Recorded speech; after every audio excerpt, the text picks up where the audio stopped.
So from Athens, we will go now to the US and to Mr. Taro Koki. Taro is a seasoned digital media professional who has consistently bridged the gap between media and innovation. With over 15 years of experience in the industry, he co-founded the GT Channel YouTube Creator Network and grew it to 2,000 channels, 6 million subscribers, and 2 billion video views on YouTube before it was acquired by an AI for video company. In 2023, Taro co-founded StyleMyRide.ai, which is an AI-powered web application that transforms an image uploaded by a user into various modification styles. He's passionate about content that brings about a change and is enthusiastic about emerging technology. Today, he will talk about the ways brands can engage with fans through AI images. Hi, Taro. It is nice to have you. Hello, hello. Thanks for having me. The GT channel YouTube Creator Network went fantastically well, as I understand it, and you sold it in the end, right? Yes, I did. I sold it. Well, we sold it in 2019, and since then, the world has changed drastically. A lot, a lot. And we are looking forward to see those changes today through your presentation. Mhm. And the stage is yours. You can start. Thank you. Okay, thank you. Um, Happy to be here. Thank you very much. Opening remarks were great. I believe so as well. Um, that there are benefits and obviously pitfalls, and I'd like to talk about that today as well. But my theme today is how brands can engage with fans through generative AI images. But my opening is AI doesn't understand context very well. We need to keep that always in mind. It's not 100% accurate many of the times. Um, it doesn't understand common sense very well either. So you have to use it as a tool and not use it to replace, potentially your job. So I feel, and a lot of people in the industry that I've talked to feel like AI is a very, very intelligent assistant that is going to enable you to do the things that you weren't able to do in the past because it just simply took too much time or too much effort. Um, Imagine having a very, very intelligent assistant that will do the grunt work for you, because AI is best utilized when it is used to scale what you can already do well. So it's really up to you. It's up to your imagination to use AI and to use it in a great way. For example, let's look at this picture, right? If you asked your creative assistant to come up with something, and this looks great, but you wouldn't just send whatever your assistant created to a client or show it to your boss as a finished product, right? You, as a professional, you need to scrutinize and make sure that everything is right. And this is what AI doesn't do well. For example, right? We all know this, I think. If you've been involved in dabbled a little bit in AI images, um, fingers and hands are not what AI does very well. AI generated images. This woman has two fingernails on her thumb. Sometimes fingers have six fingers. This is just an example. So let's be smart about how we use the technology. That's how I would like to sort of start this presentation.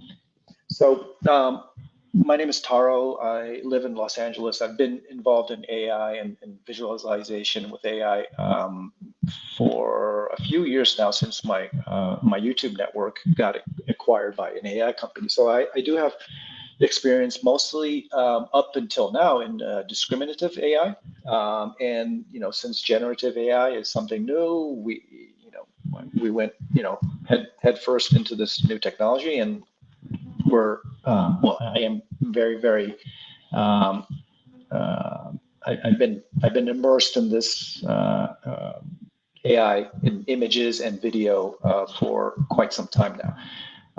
So just to do a quick introduction of what generative AI is, it's basically a subset of AI that involves using algorithms to generate new and unique data. I mentioned discriminative AI, which is a good example of that is looking at a picture and facial recognition, or looking for logos, or learn to tell the difference between one picture and another, if it is true or if it is false, something like that. That's discriminative. Generative is like you give information and it will generate an answer for you. And this can be done now, obviously, as we know in ChatGPT. You text something, you ask a question, and it gives you an answer. And in image creation, this has expanded and accelerated drastically. You can now use several tools and services out there where you can text prompt in an idea, and the AI will visualize it for you. It will come up with images. The slides on this presentation were also created using AI images. This is an example of a generative AI. So I use this original image of a blue car in front of a restaurant. And we can make it into sort of a design car with a wrap, and the restaurant now is it looks like a high-end automotive dealership. Generative AI could be used in a number of ways. It could be used to personalize products, such as like what we did right here, where a brand could change the look of something that was originally not that brand. It could be used in videos and images. But generative AI, like I mentioned, not only is for art and images and media, it could be used as interactive chatbots or predictive analysis. So the thing that marketers have to really think about is like where in the marketing funnel or the marketing process, or even the company operational process, where AI can be used, because there's different technologies for different applications and different needs, obviously. So that needs to be considered carefully when we're thinking about AI. So just as an example, I feel there are four big categories for generative AI for marketing when we're just thinking about marketing. Content creation, script writing, storytelling, concept building. These things can all be, many of the text-based activities could be enhanced with AI. Everything from email, social media, blog posts. We've read about it and heard about it, and I'm sure many of you have experimented and tried it or are already implementing many of these things. Image and video generation, highly realistic images, products, applications. You can use these for online stores, on your site, in your app, on social media channels, and other marketing materials. You can use it for developing visual branding of materials, maybe logos. I've seen a lot of folks playing around with logos on many of these image tools, and there are many services out there already where you punch in your name of your company and the logo is built for you. Crafting advertising that's engaging and visually appealing. These are also things that we can do. It's a great application for generative AI. Marketing automation, search engine optimization.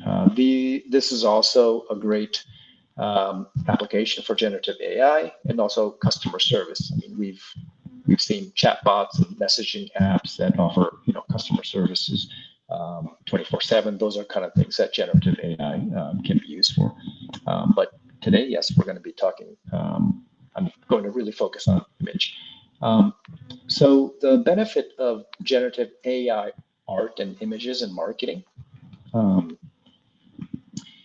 these things. Time and cost efficiency.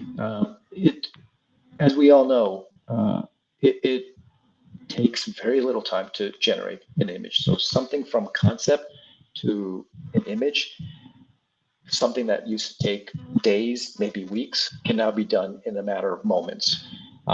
So maybe you might not be using an image that was generated by AI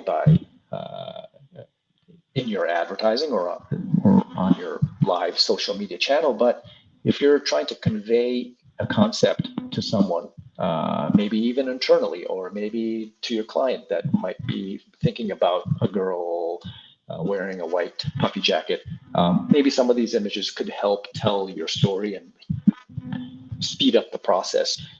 So you can use this for time and cost efficiency, right?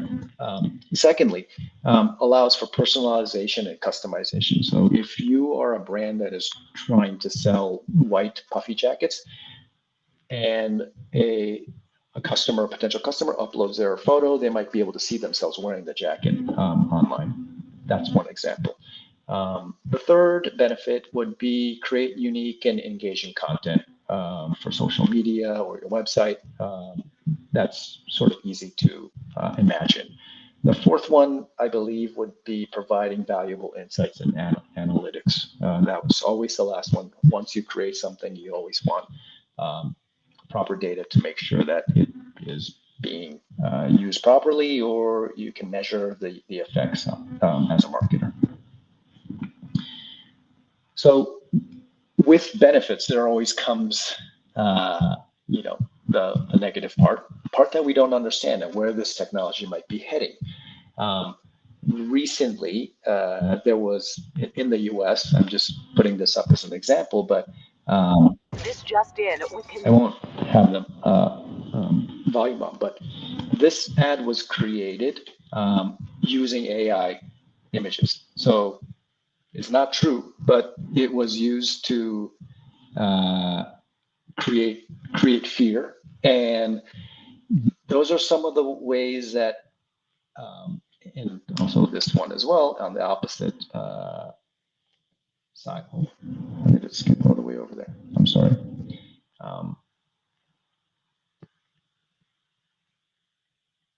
So we always have to be, as I mentioned at the very, very beginning, fake content and also erroneous content, like someone with two thumbnails or 7 fingers.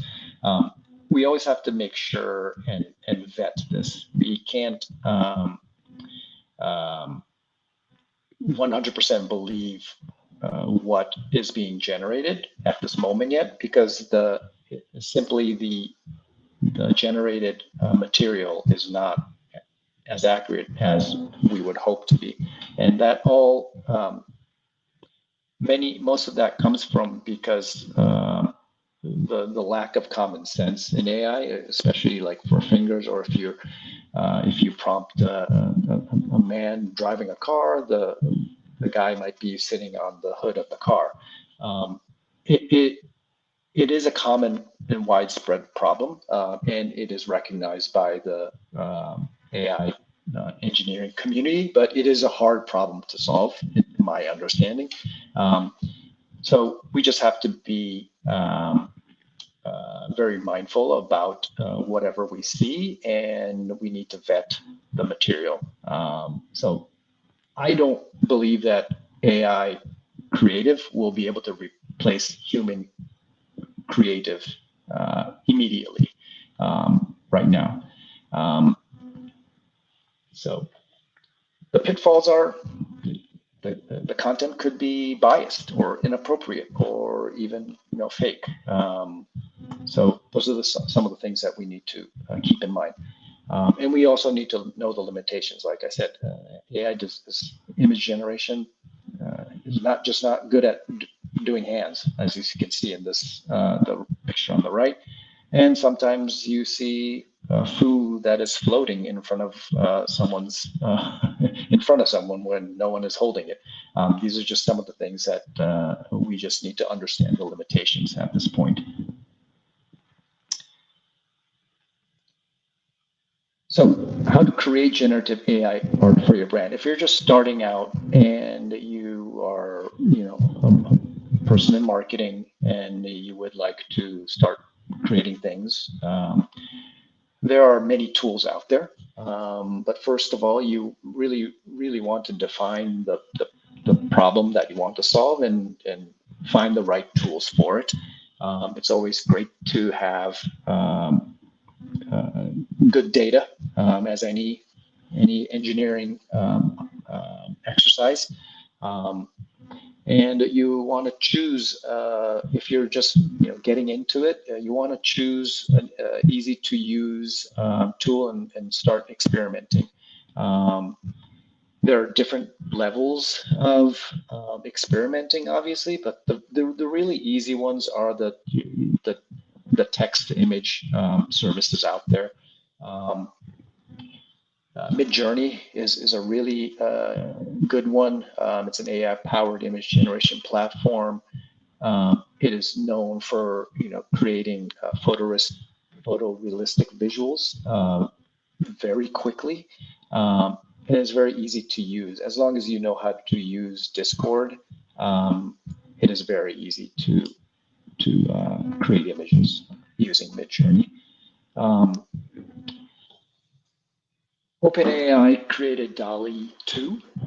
It also uses natural language prompts, and it's a simple web interface, so you don't even have to be on Discord to use it. It's a web interface, and you just, again, punch in some text prompts, and it will spit out images for you. Stable diffusion is a little bit different. It is a latent text to image diffusion model that generates, again, photorealistic visuals. But the biggest difference is that you can run on your consumer hardware, your hardware with GPU and some very minimal technical requirements. And this departure compared to Midjourney and DALL-E 2, which are all cloud-based services. So you can really do more specific learning and teaching and create your own models using Stable Diffusion. I believe Stable Diffusion is maybe one step further for folks who have experience with Midjourney and want to go to the next level and start creating your own models. Stable Diffusion is a great platform to go to, and there are other Playground AI, Runway. There are other platforms out there, but I'm just going to note them here. But they're fairly similar in features. So there's some examples of generative AI in marketing already. There's been a few already, but this is one that I thought was very interesting because it involves the community. Coca-Cola came out with a campaign where they teamed up with OpenAI, and basically they asked the community to create images, Coca-Cola images. So they got to select a couple of templates, and they got to do whatever they wanted to by adding text prompts and creating sort of these Coca-Cola themed images. So I thought this one was very interesting because it involved the community and got pretty good engagement throughout Coca-Cola fans. So that was a good example of, I believe, as a successful AI, generative AI art marketing campaign. Lastly, I just want to introduce StyleMyRide.ai because this is very relevant to what I've just spoken about. It is a generative AI art project. We use Stable Diffusion for this project. What you do is you can upload an image of your own automobile, and it will transform it into a different style. So this is based on Lego. You can upload a picture of a regular old car parked in the street, and it will turn it into a nice, performance tuner car. There are different themes that we've added. So your Prius can turn into sort of a Fast and the Furious style tuner car. So that's my presentation. Thank you for your time. I'm available if you have any questions, and you can learn more at getinference.com. That's where we are. Thank you, Taro, for this very interesting presentation. I have one question from the audience. Ms. Panagiotopoulou asks, if you are able, can you discuss where AI gets the material to create images and video, and whether there are copyright issues with this? Yeah. So the copyright issues. Are you talking about the generated images? Sorry, let me repeat. Yes.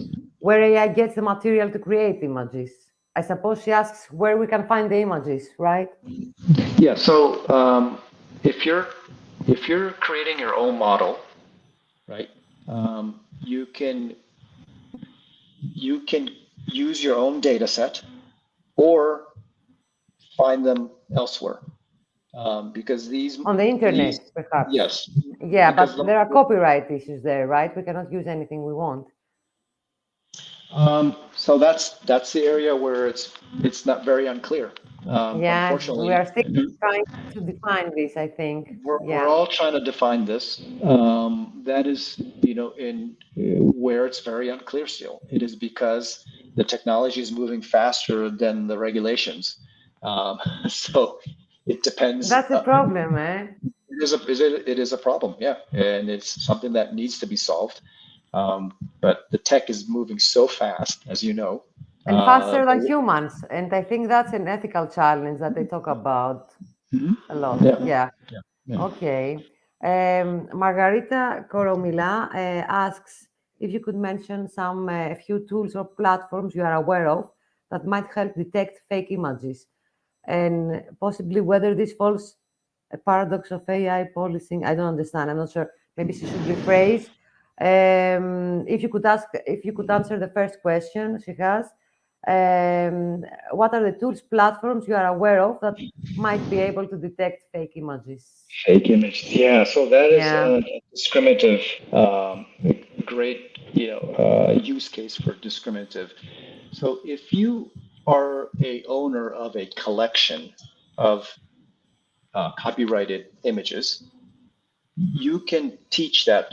And so, for example, YouTube, like in my previous role when I was doing YouTube, YouTube has Content ID, which a copyright owner can upload images and videos and audio to YouTube, and YouTube will find similar images on YouTube. So that's how they detect copyright infringement, right? So if you upload a movie, a Hollywood movie, they're going to take it down because the Hollywood studios have already registered that. So it really depends on who you are and what kind of data sets are you talking about? If you own a lot of content, then it's not. There are tools where it will recognize similar images that look like it was copied from your images that you own. So we have to use other tools to detect fake images through the tools that we already use, you mean? Probably.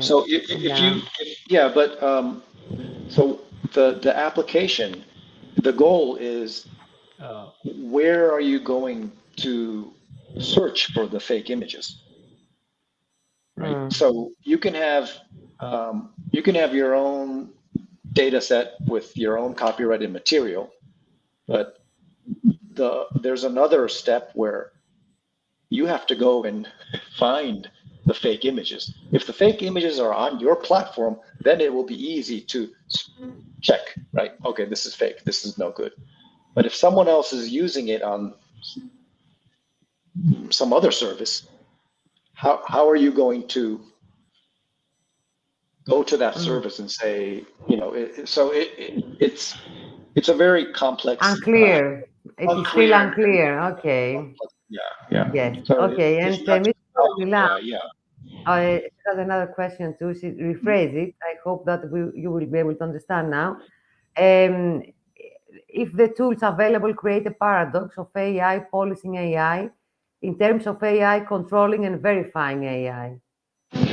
Yeah. So She has read a lot, Ms. Koromila, probably. She has yeah. read a lot about these issues. Yeah. So I know of AI tools out there where you can copy and paste text if you think it is suspicious that this person didn't write this text. Right. So if it was generated by ChatGPT, so say for example, you're a teacher and a student gives you a report that looks too good, there are You services touch where upon a you big can. issue. You Yes, touch upon a big issue now in academia, plagiarism, students, copying. exactly. And so there are services where you can just copy and paste and check to see if that it was generated by AI, and it's pretty accurate. There are also browser plugins now that you Plugins. can, that detect if the site is created by AI. Okay. Okay. And Alexa, oh, you have a lot of questions, Taro. Alexa Politis is asking how effective these detecting tools, manual procedures will be in the future. I think the advancement of this technology will be just as fast as the advancement of the technology itself, because there's a demand. There's obviously a demand for this, and there are hundreds and hundreds of AI tools out there. So the detection tools will also be coming out. If not, they're already out. I mean, they're already out there for text. So they will be coming out very shortly. I'm sure someone is working on them. There is And a there huge, are, yeah, and because the competition is big, Microsoft competing with, Google and the big tech companies. We hope that we will have these answers in the near future. Thank you very much. One last question. The platform that you talked about, StyleMyRide.ai, which you created, can this platform, it is about the automotive industry, cars, etc., can it be applied to other products? yes, it can. Yeah. It is originally, there's a sister product that we have at getinference.com where you can take a picture of your room, your living room, and it will change it into a Japanese style room. so, Okay. so the technology, the concept is the same. The concept is the same, it can be applied in different products, different It can, brands. yeah, it can. So we can change it to, upload a picture of your jacket and make it into a certain brand jacket. Make, Okay. it is. It's fantastic. I hope you sell that too. Yeah, right. So Thank you. it's just a matter of you creating the application. Thank you. Thank you very much, Taro. You have been very innovative with these AI applications and the whole subject of AI. Thank you very much for informing Thank you. us. Thank you for If having me. the attendees want to ask anything else, will you stay for a while on the platform? Will they be able to find you? Here. Yeah, I can Yeah. stay for a little bit. Yeah, I can stay for a little bit, Okay, you but can be here everyone for a knows little bit. They can my. contact you directly if they want, right? They can. Yes, they can. At taro@kurumanft.com or go to Get Inference, and I'm on there as well. You can see my face. Thank you. Thank you very much, Taro. Thank Thank you. you for Thank you so much for having participating. me. I enjoyed it Nice very day. much. Thank you. Bye.